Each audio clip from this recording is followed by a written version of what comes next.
Hola, ¿qué tal? Muy buenas noches. Bienvenidos a un programa más de Quiero ser presidente con Denise Molina y Radio City. Estamos siendo retransmitido, les recuerdo, por Radio City 89.3 FM en Guayaquil, 99.7 FM en la península. Muchísimas gracias a las personas que se están conectando a esta hora de la noche. Son las 9 de la noche con 31 minutos en Ecuador. Y Javier Hervas es nuestro invitado de hoy. El candidato Javier Hervas, que es un ingeniero de producción agroindustrial, político, empresario guayaquileño de 47 años, es exportador de alimentos congelados con su empresa Nova Alimentos. En el 2021 fue el candidato de la Izquierda Democrática a la presidencia, pero hoy Javier Hervas busca llegar a Carondelet de la mano del Movimiento Reto. Vamos a este momento a invitar al candidato. Ustedes pueden empezar ya a hacer sus preguntas en vivo para que el candidato Javier Hervas los pueda responder. Vamos entonces a invitarlo al candidato, que ya está listo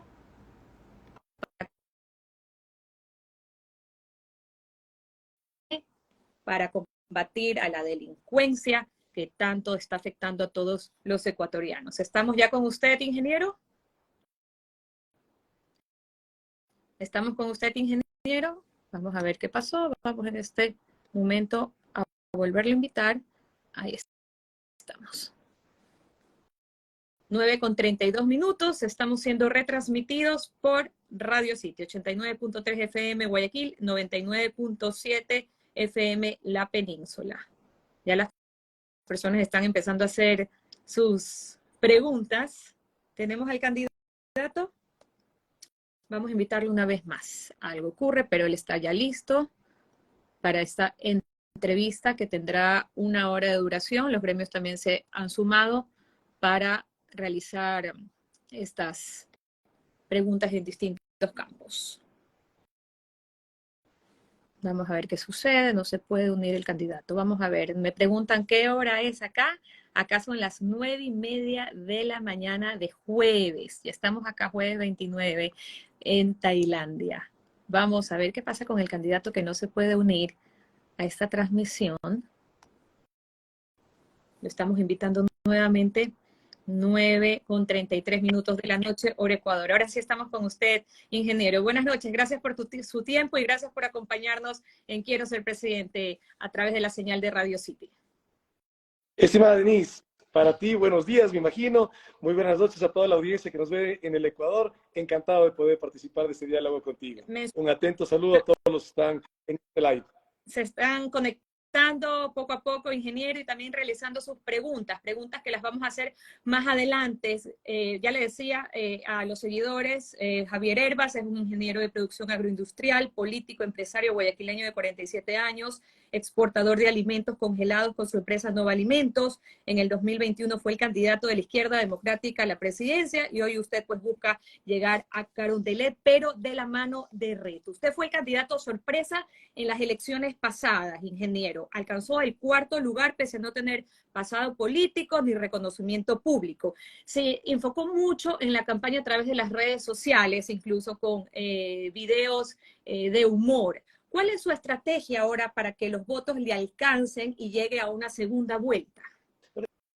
Y si me permites, Denise, primero quisiera dar un agradecimiento a la juventud, porque eso fue lo que en el 2021 fue la parte protagónica de nuestra campaña.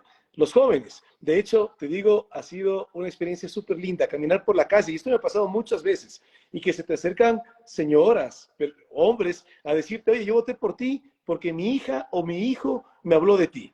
Entonces, eso iniciar diciéndote, porque lo que nosotros hicimos en la campaña del 2021 fue una invitación, particularmente a toda la sociedad, pero particularmente quien la receptó fue los jóvenes ecuatorianos, que en su anhelo de ver un mejor país comenzaron a involucrarse en la política. Y rompimos paradigmas, tú lo mencionaste, un candidato que no era conocido en su momento, yo no había tenido un rol público, un partido político que lamentablemente había sido perdido mucho protagonismo, no había sido gobierno muchos años, y una campaña política presidencial extremadamente austera. Pero esos 3 paradigmas los rompimos, fue un aprendizaje muy valioso y hoy en día, en estas elecciones, extremadamente relevantes para nuestro país, porque aunque es para un gobierno de transición y muy corto, lo que se decida en estas elecciones va a tener un impacto extremadamente fuerte en nuestro país de aquí a futuro. Sin duda.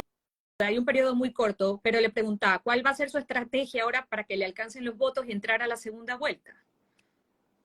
Bueno, la estrategia es la misma, de manera coherente, decir lo que pensamos, seguir teniendo ese mismo pensamiento. Si me permites, mira, en términos políticos, yo me considero un socialdemócrata, que es un pensamiento de centro, centro-izquierda. Entonces, todos esos mismos mensajes que nosotros dejamos en el 2021, evidentemente en términos políticos, pero también lo que sí ha cambiado son las propuestas, porque el Ecuador no es el mismo del 2021. El deterioro que hemos sufrido como país, como sociedad, ha sido muy agresivo. Entonces, en esta campaña estamos hablando de rescatar al Ecuador. SOS. S Eso sí. seguridad o en obras emergentes y S salud. Y ya vamos a hablar de los puntos que están aquí en su propuesta de campaña, ingeniero, que los he leído detenidamente. Ya vamos a discutir sobre eso, pero antes, en su momento se pensó que usted lideraría la izquierda democrática por un tiempo indefinido, no se sabía. Recordemos que la izquierda democrática ingresó al legislativo con 18 asambleístas, que es un número muy importante. ¿No considera ahora un error haberse desafiliado? Yo pienso que todo lo que tú lo hagas de manera coherente, que tú cumplas con tu pensamiento interno, es lo que tú debes seguir tus ideas. Yo me salí de Izquierda Democrática no por el partido, porque la militancia es muy bonita, lamentablemente una dirigencia que perdió rumbo. Yo me salí de Izquierda Democrática por coherencia, porque no puedo ¿Qué ser parte de una usted orden perdió? ¿Qué rumbos perdió, ingeniero? cuando no respeta sus propios estatutos. Lo que pasó en Izquierda Democrática es que es un partido como cualquier otro que tiene estatutos y que define que las directivas son electas por un periodo de 2 años. Una mayoría decidió como directivas, decidió prorrogarse, ir en contra de la democracia interna, ir en contra de sus estatutos, ir en contra de la militancia. En ese momento yo decidí desafiliarme. Y en términos de que si fue un error, para nada. Mira, a veces me dicen, usted no conocía a los asambleístas. Un general que se va a la guerra no conoce a todos sus soldados. Y puedes tener soldados que en un momento dado hasta te pueden traicionar, pero tus convicciones son las que siempre deben estar vigentes. Usted también advirtió con acciones legales, recordemos, por afectación a la honra, cuando el presidente Lazo lo acusó de chantaje por un supuesto pedido de reducción de impuestos a cambio de los votos de la ID. Esa acción legal quedó en el olvido. Ahora que el presidente Lazo se vaya a su casa, pues queda en el olvido esa acción legal. Esas desatinadas y mentirosas declaraciones que hizo en su momento, que entre muchas mentiras, pero ¿por qué no lo hice en un plano legal? Porque yo sí consulté a muchos abogados. Y cuando tú demandas legalmente a un presidente de la República, su abogado natural es el procurador. Eso quiere decir que le estás demandando al Estado ecuatoriano. Eso es lo que yo no haría. Yo no voy a demandar al Estado ecuatoriano, que somos 18 millones de ecuatorianos, por el error, desatino y la mentira de una Y persona. ahora que se va a su casa, queda en el olvido entonces esa acción legal que en algún momento la pensó. Bueno, ya como querella ya pasó porque tienes 90 días, pero como daño civil, en el plano, digamos, jurídico, tiene 6 años. Entonces eso no, todavía no está cerrado. Ahora, ¿tomaría acción legal también por la afectación a su honra contra la prefecta del Guayas, Marcela Guiñaga, porque el correísmo impugnó, ella específicamente, su candidatura presidencial por supuestos paraísos fiscales? ¿Tomaría acción legal también por el daño a su honra? Mira, y aquí te voy a decir algo más, porque lo que tú estás mencionando, aquí no es solamente un daño a la honra. ¿Qué es lo que tú tienes aquí? Esto es un delito. Se conoce como fraude procesal. Yo he dicho reiteradas veces, yo no tengo nada en paraísos fiscales. ¿Pero por qué es fraude procesal? Porque le estás induciendo a la autoridad a que cometa un error. Y el CNE se manifestó. Y luego vuelven a apelar. ¿Pero en qué nos afecta? Porque este es un tema que tú puedes decir de una persona. Pero no, nos afecta a 18 millones de ecuatorianos. ¿Por qué? Porque el CNE se manifestó en que pensaba adelantar el periodo de elecciones, o sea, la campaña electoral, que hoy en día está definida de 7 días, del 10 al 17 de agosto. Se pensaba adelantar el 4 de julio, lo cual nos daría a todos los ecuatorianos la oportunidad de conocer las propuestas de todos los binomios. Y por esa impugnación está en riesgo el que la campaña electoral se pueda adelantar. Eso sí es un problema para todos. Y tú me preguntas en términos legales, mira, yo me meto en la política no para llegar a lo que otras personas hacen. De tal manera que en ese nivel yo no voy a pelear. Yo no voy a estar en un mundo de juicios. Yo me meto en la política para darle rumbo a nuestro Y país. el pago de impuestos también ha sido uno de los temas más controversiales para usted, ingeniero. Bueno, lo que te puedo decir es que siempre he pagado, todo está en regla, pero además de eso, 25 procesos me han hecho para justamente validar eso. Todo lo he entregado de manera oportuna, todo de manera completa. Vamos a revisar su propuesta de campaña en temas de seguridad primero. Su propuesta es un SOS. ¿Qué propone en temas de seguridad, candidato, cuando estamos a la merced con el tema de la delincuencia? Todos los días se escucha sicariatos, vacunas, extorsión, no podemos salir a las calles. De hecho, en una encuesta, 2 de cada 3 ecuatorianos tienen miedo de salir a las calles. Que rescatemos al Ecuador. Realmente el Ecuador está pidiendo auxilio. Y por eso ese mensaje, ese SOS.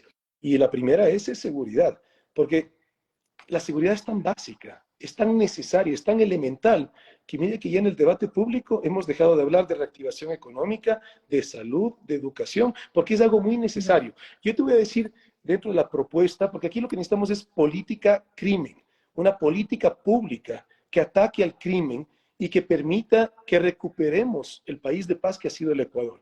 4 temas, y antes de desarrollarte los temas, también quiero decirte, los problemas que tenemos los ecuatorianos, incluyendo el problema de seguridad, son problemas estructurales. De tal manera que yo te voy a dar 4 acciones de corto plazo y de alto impacto, pero no son suficientes. Simplemente los problemas tienen que ser resueltos de manera integral. Son muchas cosas, pero te doy 4 que sí se pueden hacer en un corto plazo y de ahí te menciono otras que se deben hacer a mediano plazo. 4 a corto plazo. Necesitamos recuperar los territorios que se ha perdido como Estado, que el Estado ha perdido su soberanía y que hoy en día quien ejerce esa soberanía es el crimen organizado. Para eso necesitamos fuerza de tarea conjunta y concretamente en 3 provincias que son las más álgidas: la provincia del Guayas, la provincia de Esmeraldas y la provincia de Los Ríos. ¿Qué es una fuerza de tarea conjunta?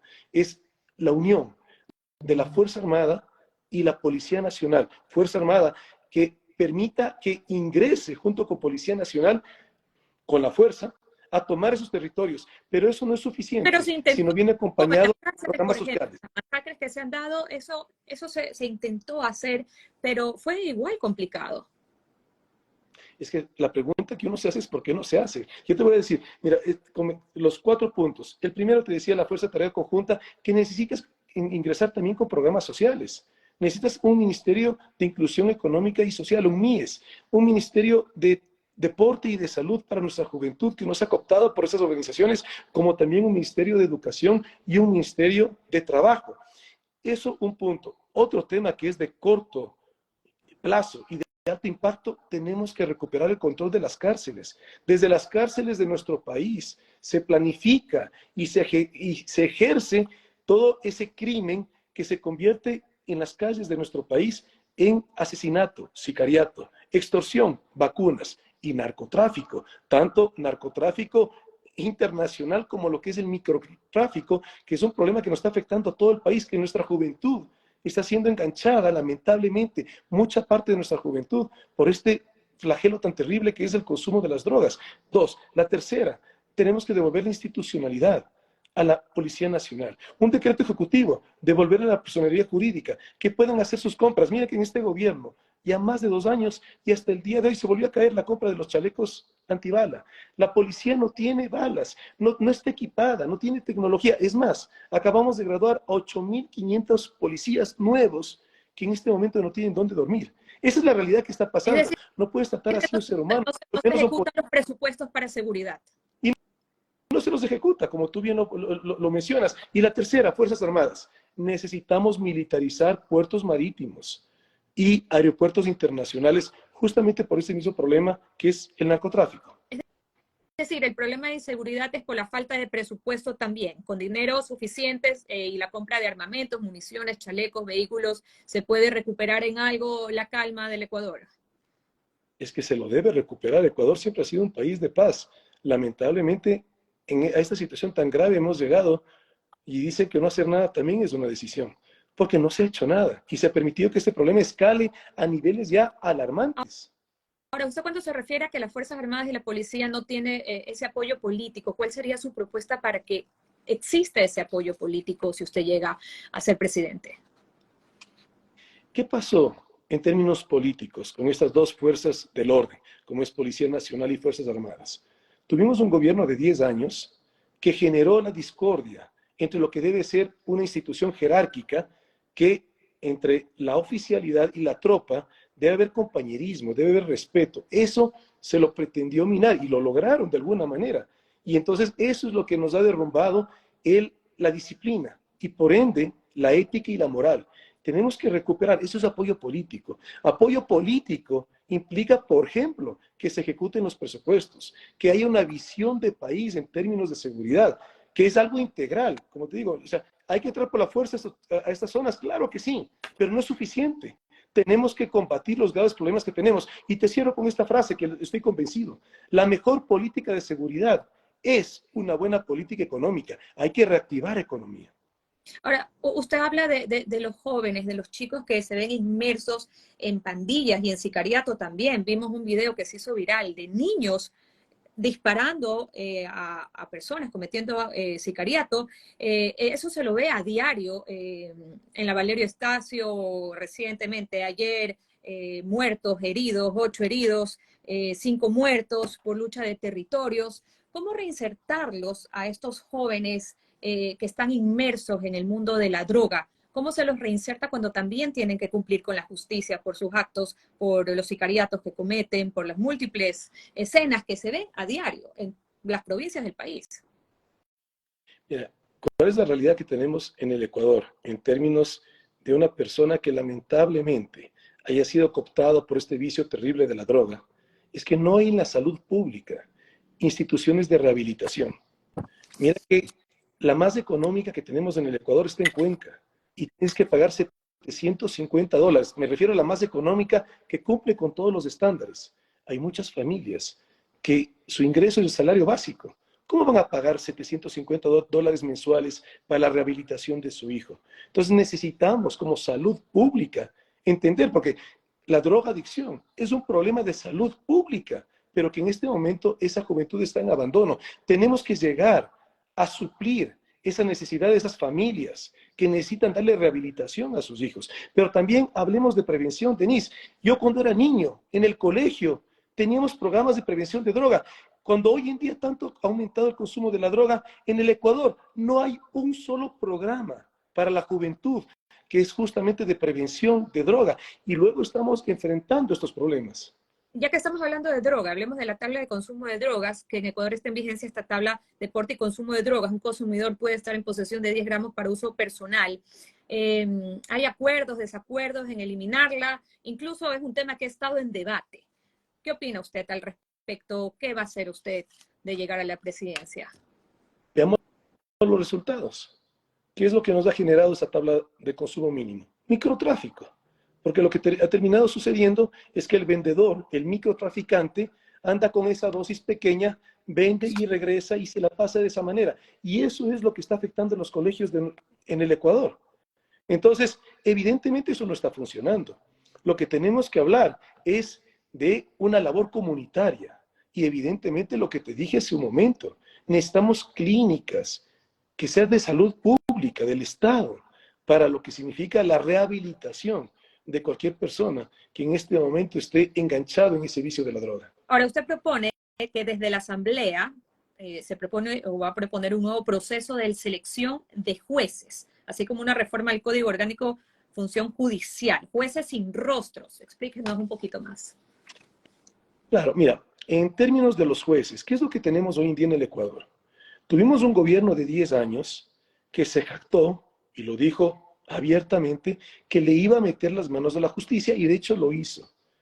Y todos los jueces que tenemos hoy en día en el Ecuador, después de tantos años después de ese proceso, son los mismos que fueron escogidos en ese proceso de selección. No solo eso, sino que cuando hay una vacante de un nuevo juez, un juzgado que queda vacante, ¿de dónde sale ese juez? De ese mismo proceso de selección. Entonces, esto tiene que ver con una decisión política y evidentemente asignar los recursos para que el Consejo de la Judicatura pueda llamar a un nuevo proceso de selección de jueces. Tenemos excelentes mujeres abogadas y hombres abogados en el Ecuador preparados para ser excelentes jueces. Entonces, eso en primer lugar, necesitamos un nuevo proceso de selección de jueces para no continuar con lo que fue el rezago de la politización de la justicia. Y aquí también te lo digo, Denise, aquí no se trata de criticar a ese gobierno, que algunas cosas, quiero decirte que algunas cosas sí las hicieron bien.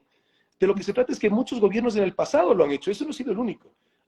Y para los que creemos que la democracia es la mejor manera, la mejor forma de un Estado, para que un gobierno pueda ser ejecutivo y que no le meta las manos en la justicia o en el legislativo, es la independencia de los poderes. Ahora la Pero otra ¿cómo pregunta hacer que para tú que el me... narcotráfico no se filtre? ¿Perdón? No se filtre, porque hay jueces que han sido una amenaza para la justicia. Pero es que eso es lo que tú tienes de una justicia que lamentablemente tiene cola de haber sido politizada. Y como te digo, esa cola la tenemos hasta el día de hoy por un gobierno que ya fue gobierno, no, perdón la redundancia, hace ya muchísimos años, porque no hemos vuelto a tener otro proceso de selección. Ahora, en la otra pregunta que tú haces, Denise, mira, este es un tema, Ecuador es parte de la OEA, de la Corte Interamericana de Justicia. Y en la Corte Interamericana de Justicia hay un fallo que te dice, por una lamentable mala experiencia de lo que han sido los jueces sin rostro en Colombia y en Perú, que hoy en día con ese dictamen no lo podríamos hacer en términos de tener jueces sin rostro y procesos sin rostro, pero la realidad es que en el Ecuador, en esta situación de tanta inseguridad, lo necesitamos. Entonces sí, deberíamos nosotros como país solicitar a la Corte Interamericana de Justicia que revea eso, explicando todo, porque lo que se hace en derecho, es una frase de los abogados, lo que en derecho se hace, también se deshace en derecho. Entonces, que la Corte Interamericana analice eso, porque evidentemente tenemos que proteger a nuestros fiscales y a nuestros jueces.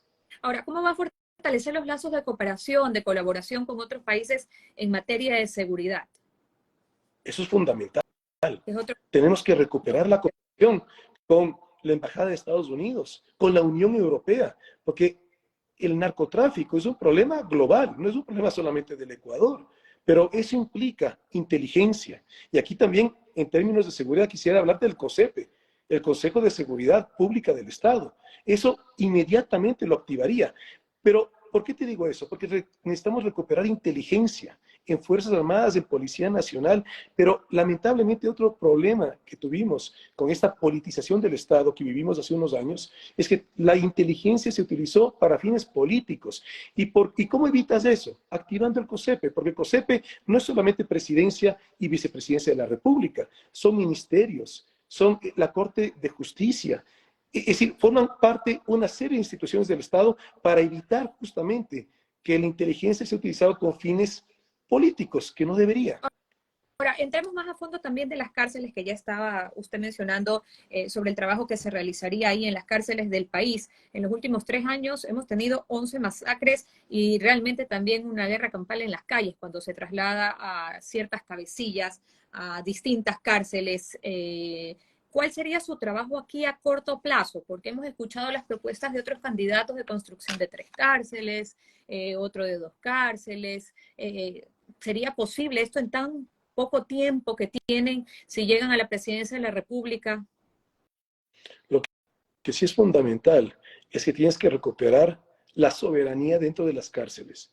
Y quien tiene la competencia en el Estado ecuatoriano de las cárceles es el Poder Ejecutivo, porque el presidente de la República es quien nombra el director del Servicio Nacional de Rehabilitación de Personas Adultas, del SNAI, y así toda esa estructura.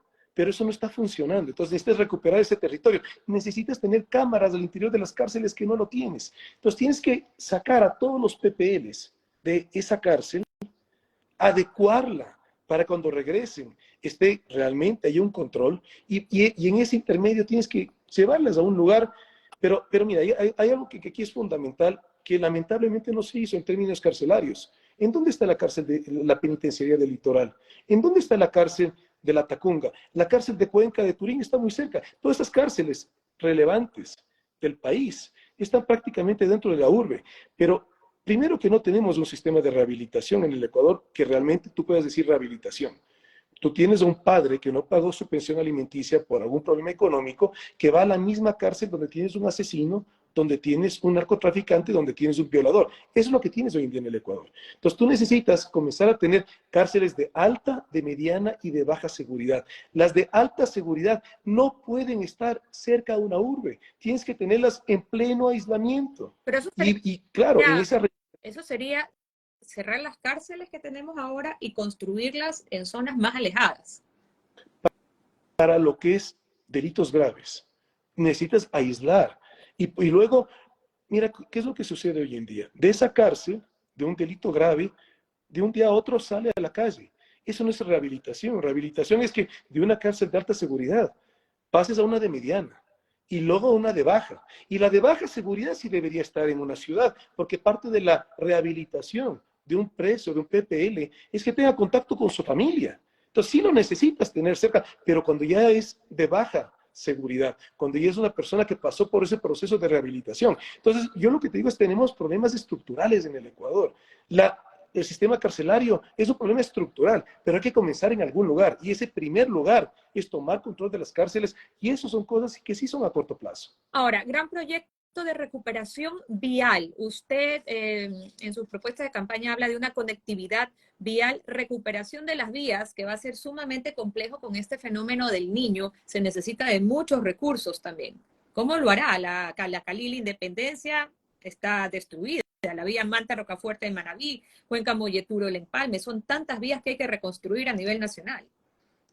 Bueno, nosotros hablamos de un gran proyecto de construcción nacional, pero evidentemente eso a un mediano plazo. En un gobierno tan corto como el que estamos eligiendo en agosto, en estas elecciones, lo que tenemos es un gobierno de transición. Y ahí hablamos del SOS, y la O es obras emergentes. ¿Por qué?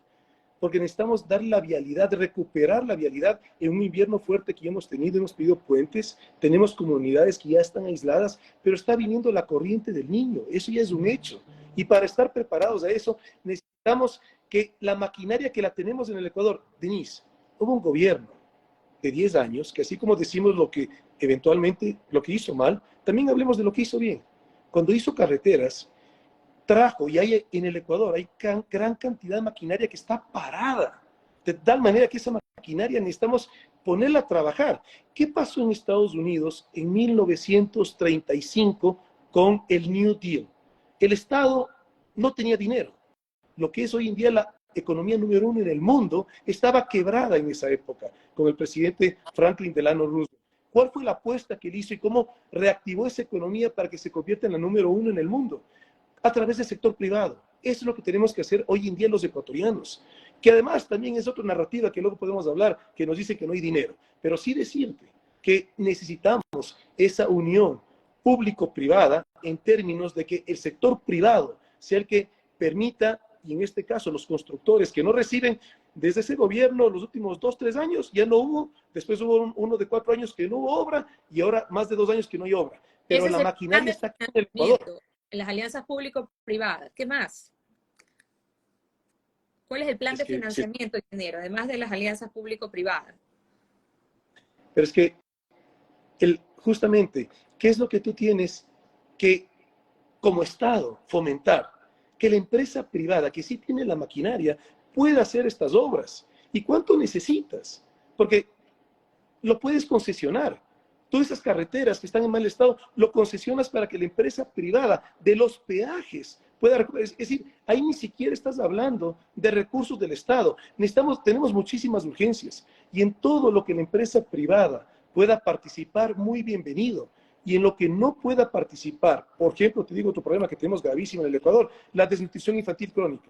Eso evidentemente no se va a solucionar con la empresa privada. Para eso necesitamos los recursos del Estado enfocados en ese problema.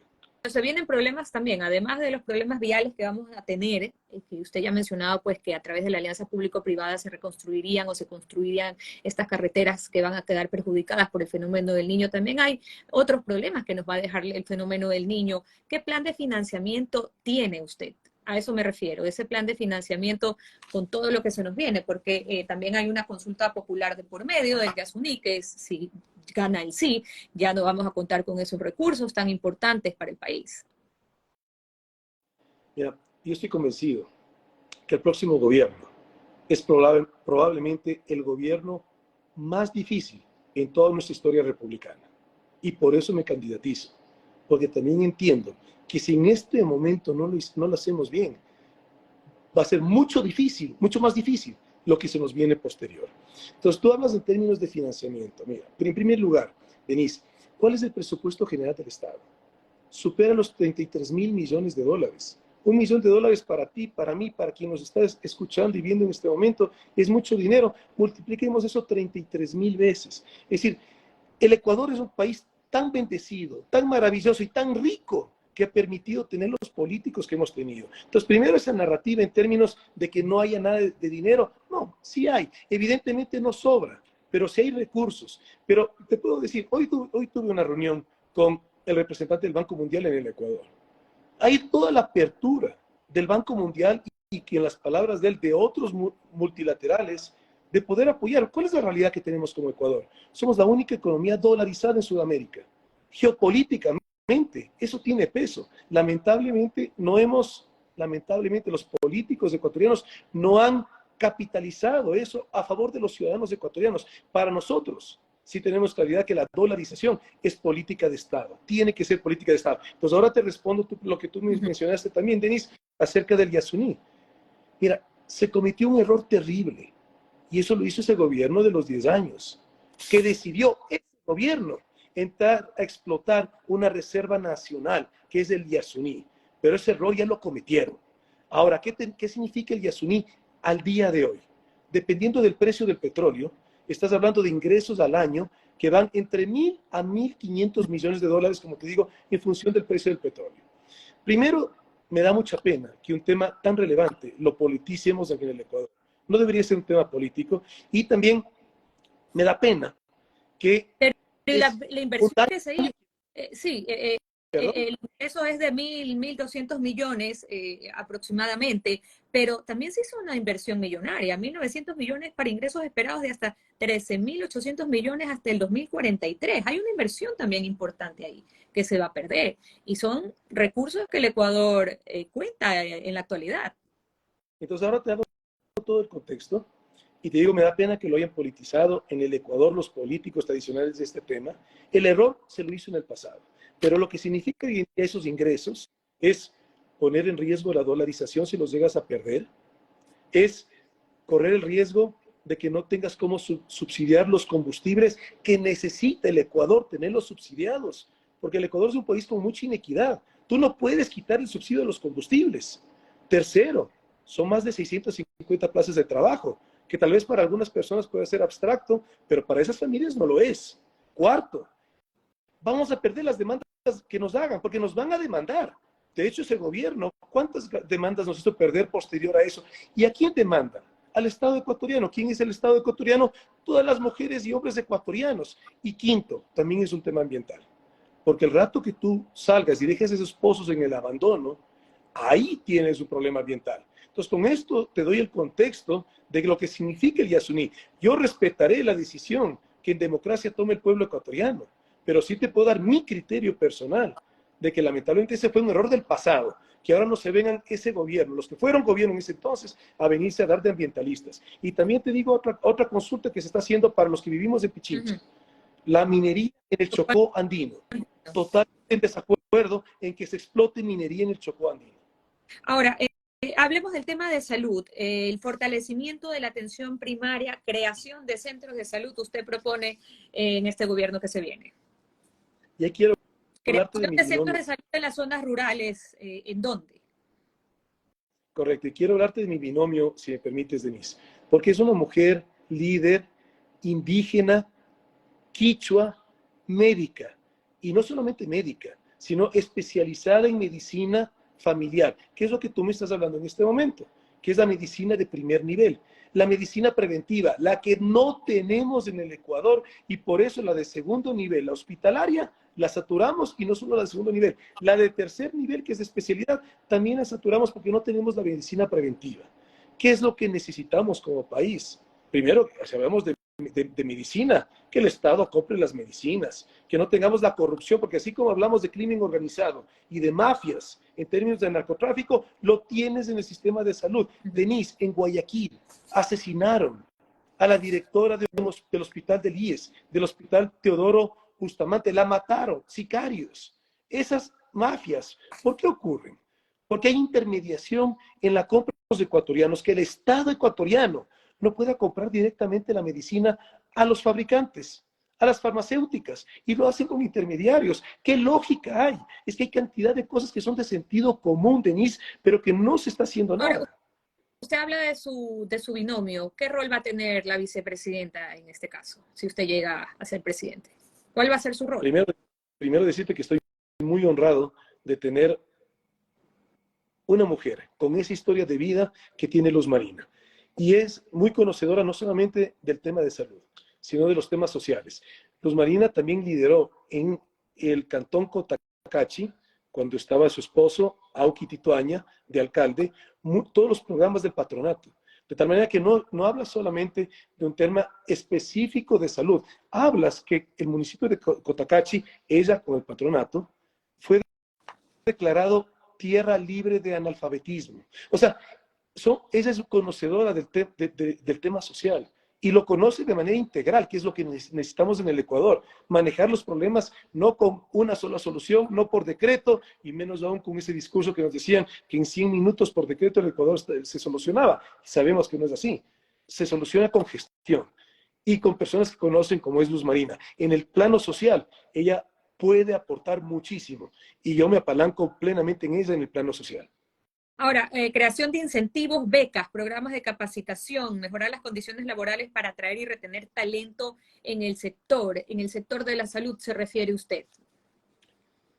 Bueno, nosotros necesitamos becas en todos los sectores que sea el modelo de desarrollo Pero hay económico que falta de debemos darle al especialistas sector. en el sector, especialistas, y eso es un gran problema que tiene también el sector de la salud, la falta de especialistas.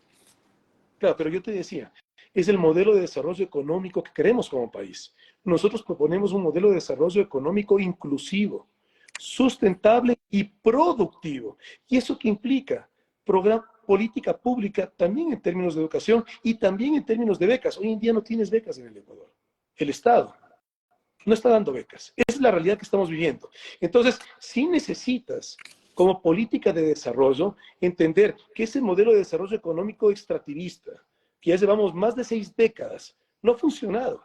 Sí, nos ha traído recursos, pero al final del día no ha trascendido. Y miren la situación económica que nos enfrentamos. Cuando se descubrió el petróleo en el Ecuador, tuvimos un gobernante que dijo que iba a sembrar el petróleo, porque la agricultura es ese potencial postergado que sigue teniendo el Ecuador, pero lamentablemente no se lo ha hecho. Tenemos que ya pasar en ser una economía de un modelo de desarrollo económico que sea sustentable. ¿Y cuáles son? La agricultura, el turismo, y, o sea, sí podemos hacerlo, pero hay que acompañarlo con políticas.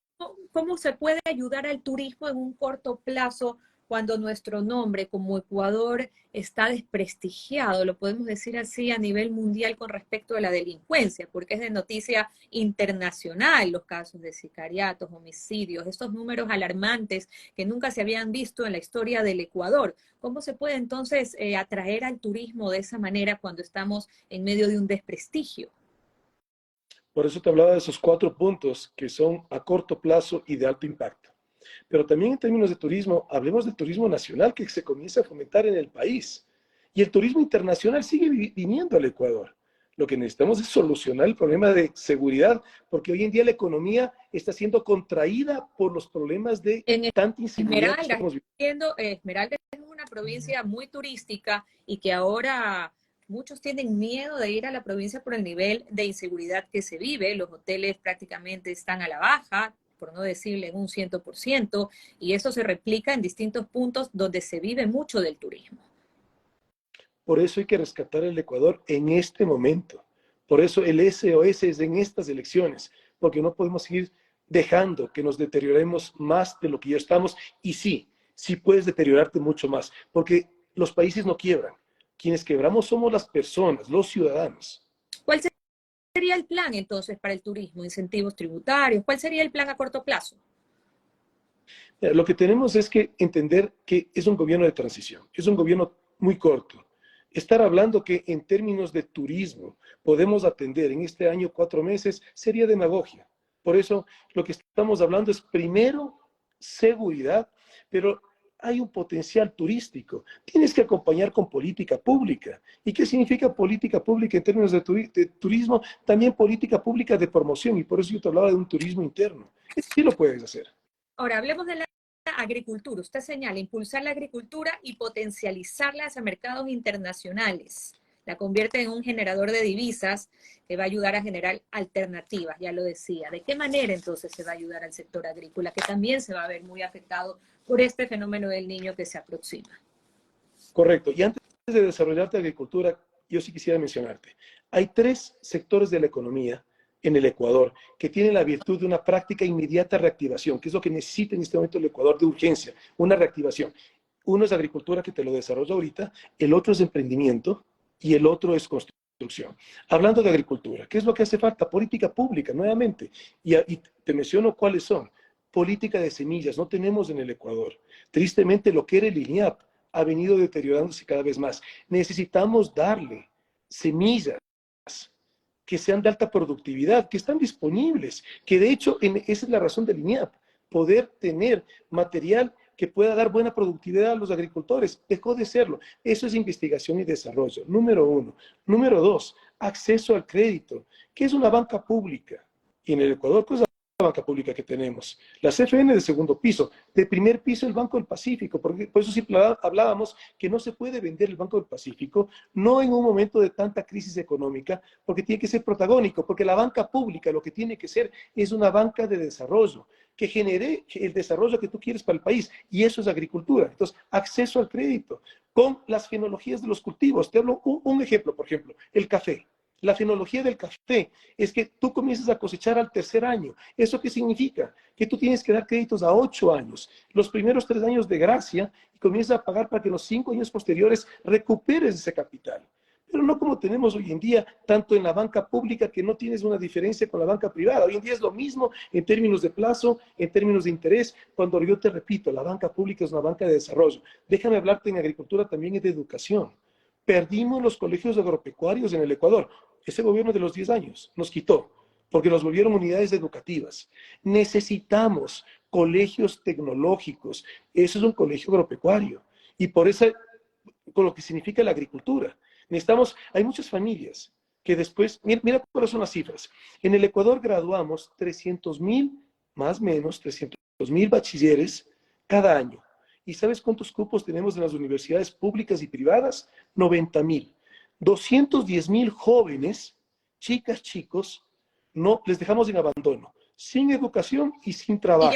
Por eso es importante los datos tecnológicos. Estudiantes que les van a... Déjame cerrar otros puntos más. Mercados, tenemos que desarrollar mercado interno y mercado externo en agricultura. ¿Qué es mercado interno?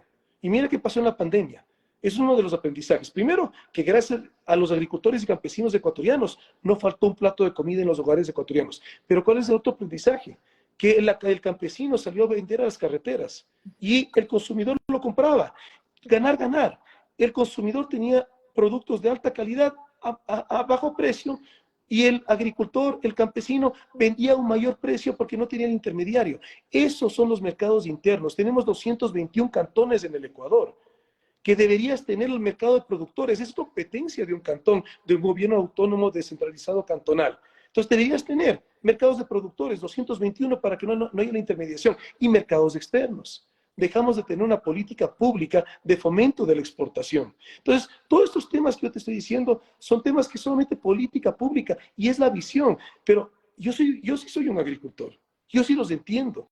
Que la agricultura no sea un tema político de campaña como siempre pasa en el Ecuador, sino que sea un tema de realmente generar política pública que dé rumbo a la agricultura ecuatoriana. Vamos con más preguntas. Voy a empezar a hacer preguntas de los gremios porque el tiempo se nos ha pasado volando. Ya son las 10:15 de la noche. Entonces voy rápidamente para que me conteste corto y conciso a las siguientes preguntas que voy a realizar de distintos gremios y también las preguntas que nos están llegando una tras otra para ustedes, las personas que están siguiendo esta transmisión. Sector florícola. ¿Cuál será la política laboral en el sector florícola, ya que la mano de obra sigue subiendo, tomando en cuenta que competimos con otros países con diferencias de costos? ¿Cómo podemos hacer un Ecuador más competitivo? A ver, hay una realidad, que la mano de obra efectivamente en el Ecuador es más elevada porque hacer una economía dolarizada Y al tener Colombia y Perú, ambos de nuestros dos vecinos, siguen devaluando sus monedas. Entonces eso quiere decir que en dólares la mano de obra es más barata ya. Pero yo soy agricultor y también soy industrial y he escuchado cantidad de veces que el Ecuador no es competitivo por la mano de obra. Mira, como agricultor te puedo decir, el componente de mano de obra, y la agricultura es intensiva en mano de obra, así como el sector florícola. Lo más relevante en el componente de costo no es mano de obra, es productividad. Y por eso yo te hablaba de política de semillas. Y entonces, en términos de la floricultura, lo que sí necesitamos es tener un código laboral que te permita reaccionar a la realidad. La floricultura tiene sus épocas estacionarias, como el Día de la Madre, como San Valentín, donde necesitan contratar muchas más personas. Hoy en día estamos blindados por la Constitución el poder tener trabajo por horas, pero ya es hora, necesitamos eso, tenerlo. Yo he conversado con la presidenta del FUT y siempre y cuando tú pagues más del equivalente por hora, están abiertos. Entonces, lo único que necesitamos es que haya más diálogo, más conversación entre los ecuatorianos. Lamentablemente, esa política de la polarización que todavía vivimos, hoy en día lo hace peor de lo que criticaban del pasado. Entonces, en esa política de la polarización, en esa ausencia de diálogo, es que nos quedamos estancados, nos quedamos inmovilizados. Pero claro que hay opciones. Ahora, del gremio bananero, el sector necesita una reforma al marco legal bananero que sea dinámico en el tiempo, que permita producir y exportar con tranquilidad y generar los recursos para mantener el negocio. ¿Pondrá este tema como prioridad en su agenda de gobierno? En términos bananeros, lo que necesitamos y en general en el Estado es que no haya corrupción. Porque el gremio bananero está regulado en el Ecuador. ¿Y qué termina sucediendo con esa de la regulación que tenemos? Que el que tiene plata va y paga una coima para que le permitan sembrar más banano. ¿Qué es lo que necesitamos como país? Abrir más mercados. Esa es la realidad, pero también dar opciones. Hay que diversificar la oferta exportable ecuatoriana. Entonces tenemos que dar más opciones a esos bananeros para que quieran seguir el banano, lo puedan seguir abriendo más mercados, pero también darles más opciones de cultivos que se puedan exportar. Por eso yo te hablaba de una política de semillas que hoy en día no tenemos en el Ecuador. Ahora, el gremio de la educación, de acuerdo a un informe del UNICEF, en el 2020 90.000 estudiantes están fuera del sistema educativo. ¿Cómo lograr un mayor acceso a la educación? Bueno, lamentablemente eso es uno de los rezagos que tenemos de la pandemia, que muchos jóvenes que dejaron de estudiar, lamentablemente no han vuelto a estudiar. Pero también, ¿cuál es la realidad? Con las unidades educativas del milenio, llevaste la educación mucho más lejos de las comunidades. Entonces, muchos jóvenes dejaron de estudiar. ¿Qué es lo que necesitamos en la era de la tecnología? Conectividad, para que puedan nuestros jóvenes educarse. Tiene que haber una política pública que dicen, no, es que es muy costoso. No, no, más costoso es seguir como estamos, con esos problemas que tenemos como sociedad, de que tenemos tanta inequidad. Tienes que generar conectividad a todo el país. No puedes dejar esas comunidades en abandono, que es lo que tú tienes en este momento. Ahora vamos con otra pregunta que tengo de los estudiantes universitarios también. El tema de la seguridad nos genera gran preocupación. Muchos de nosotros hemos sido asaltados en las inmediaciones de las entidades educativas. ¿El gobierno gestionará la seguridad de las universidades? Y no solo eso, si hablamos de educación, fuera de los colegios se está vendiendo droga, se está motivando a nuestra juventud a que la consuma. Entonces, evidentemente eso es que empoderemos a la Policía Nacional para que haga su labor. Y por eso te digo de apoyo político. Dotémosle de todo su equipamiento, pero también de proteger a nuestros policías en todo el marco legal para que puedan actuar. Erika Sada dice, ¿qué estrategia tomaría para los jóvenes ecuatorianos para que tengamos fuentes de trabajo sin requisitos de experiencia mínima de 2 años?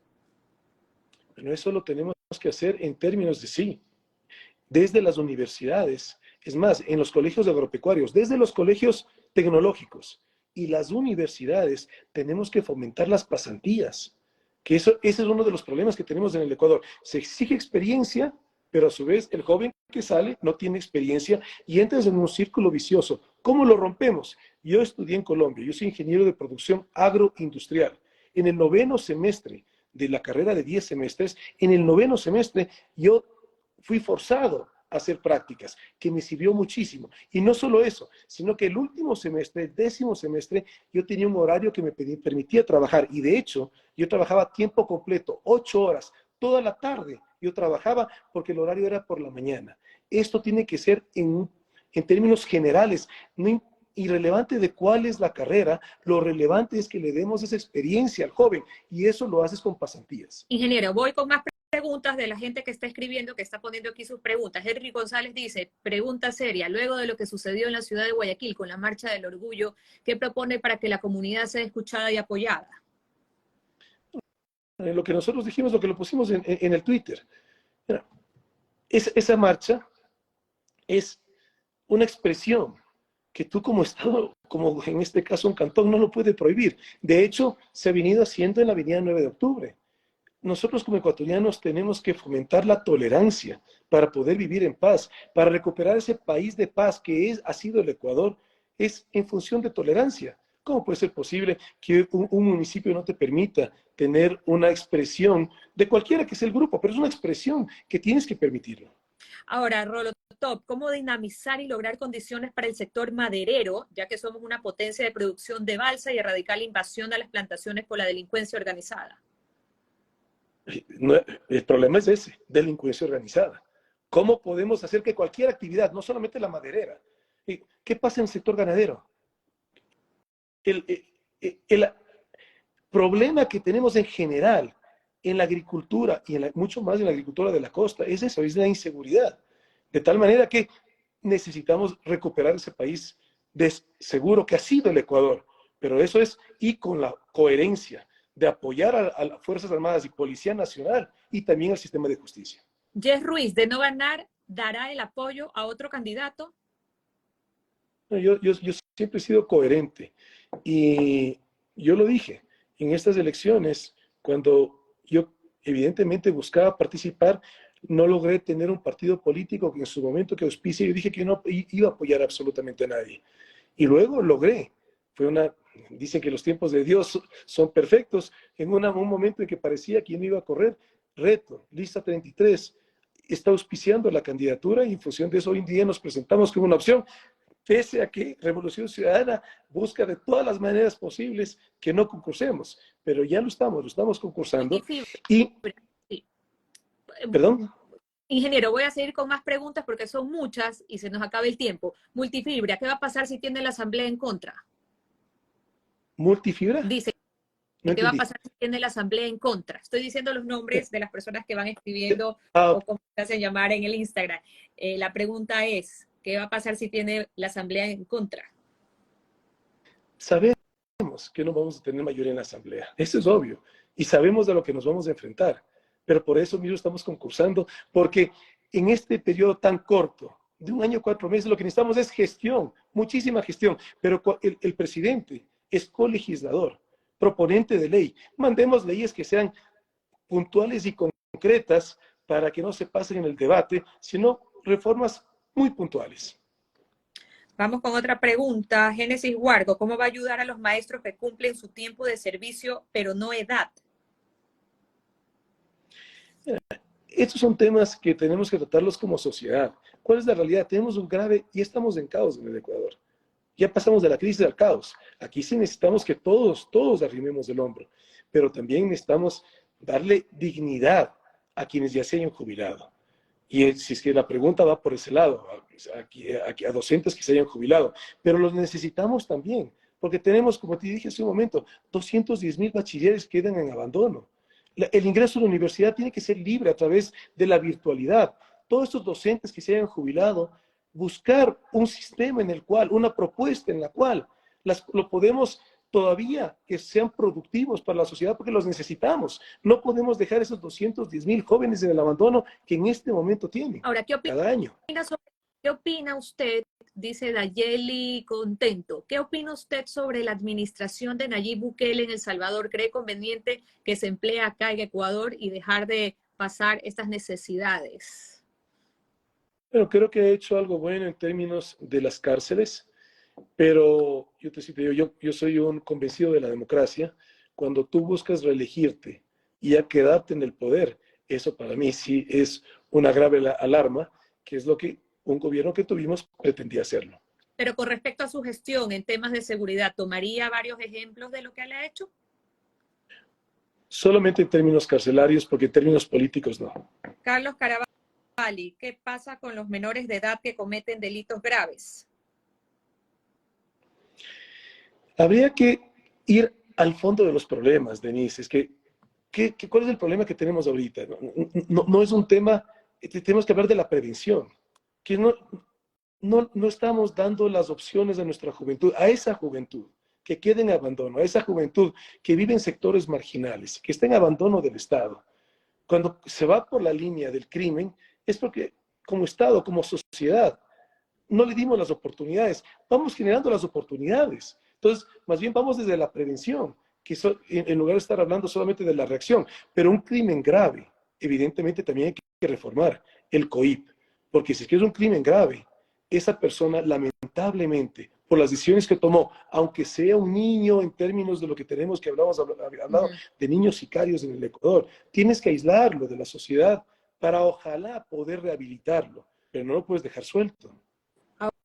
Ahora, otra pregunta la hace Jenny Alimenti. ¿Qué propone para regularizar los precios de primera necesidad evitando las especulaciones? Mercado de productores, en primer lugar. Mira, yo creo que no es la solución los precios de sustentación. Y yo sé que lo que te estoy diciendo ahorita no es popular, pero déjame explicarte por qué. Además que muchos países que lo han hecho no ha funcionado. Lo que sí necesitamos es entender el problema. ¿Por qué tenemos precios muy bajos en el Ecuador? Por una situación de oferta y demanda, porque somos un país productivo. Ahí viene el rol del Estado. Miren el arroz, que ahorita están hablando de importar arroz. ¿Cómo es posible? Este gobierno importó arroz por especulación que se empezó a dar en el país. Pero mira, en el Ecuador tenemos 2 cosechas de arroz. ¿Cómo es posible que los hilos que sí tenía, nuevamente, ese gobierno de los 10 años, sí hizo bien en eso? Que luego lo dejó en abandono es otra cosa. Pero tienes que tener silos en el Ecuador para que en la época de cosecha logres mantener un precio bueno para el agricultor y a su vez en la época de falta no tengan que subir mucho el precio al consumidor. Eso lo haces con esta intervención del Estado, no como, perdón, la palabra no sería intervención, la palabra sería participación del Estado, que tenga los hilos en donde puedas almacenar, y eso va también para el maíz, que lo puedas almacenar en las épocas de cosecha para que no caiga drásticamente el precio, que a su vez cuando hay faltante sube el precio drásticamente. Es un perder para todos. Pierde el campesino, el agricultor, pero también pierde el consumidor cuando hay carencia. Ahora, ¿qué hay para los adultos mayores? Dice Mayra Ramírez. ¿Continuará el bono de desarrollo? Hay que inventarse un trabajo, así sea desde la casa, no es necesario estar con los brazos cruzados. Bueno, ¿qué hay con los adultos mayores? Bueno, qué buena pregunta, porque hay una frase que me encanta, que dicen que una sociedad tú la puedes conocer por cómo tratan a los niños y cómo tratan a las personas de la tercera edad. Y ahí los ecuatorianos estamos en déficit. Tenemos que cuidar a nuestra población de la tercera edad. ¿Qué es lo que tienes hoy en día? Medicinas. Algo fundamental que es para controlar la presión no tienes, que es algo que normalmente necesita cualquier persona de la tercera edad. Hablemos de salud, pero también hablemos que aquí no se trata de refundar al Ecuador, aquí lo que se trata es de darle rumbo, y en ese darle rumbo tienes que reconstruir muchas cosas. Esa experiencia valiosa de personas de la tercera edad, la necesitamos en términos de capacitación, en los diferentes conocimientos que tengan. Necesitamos un gran proyecto nacional de reconstrucción, que es lo que te dije hace un momento. Tenemos que ver cómo logramos que quienes quieran seguir siendo activos económicamente lo puedan hacer en un país que necesita experiencia. Ingeniero, vamos terminando porque ya van a ser las 10:30 de la noche. Coja un sobre. Otto Sommer-Holzner o Jan Topi, que han hecho sus preguntas. ¿De quién quiere responder? De Otto. ¿Por qué de Otto? En el caso que... O sea, ¿qué te puedo decir? Encuentro que es una persona con buenas intenciones. No tiene sentido de urgencia.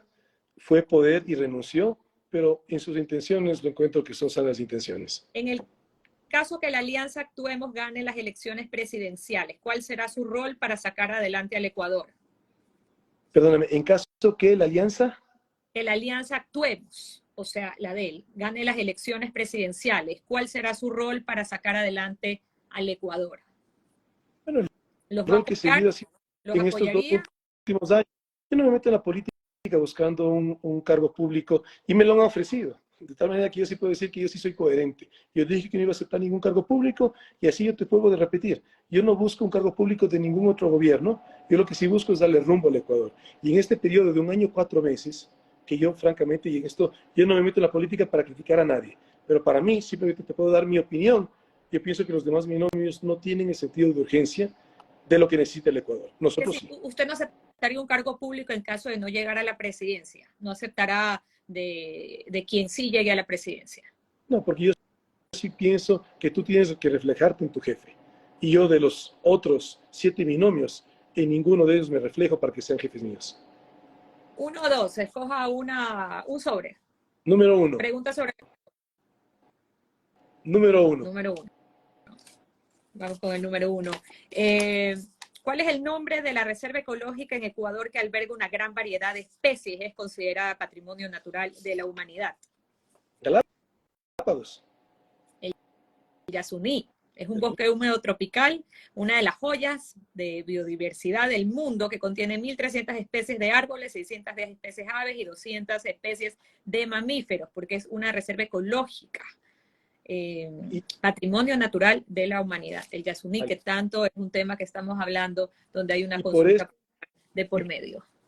Y por eso no debía haberse explotado en primer lugar. Ingeniero, le quiero agradecer mucho por su tiempo. Hemos hablado en 1 hora de su plan.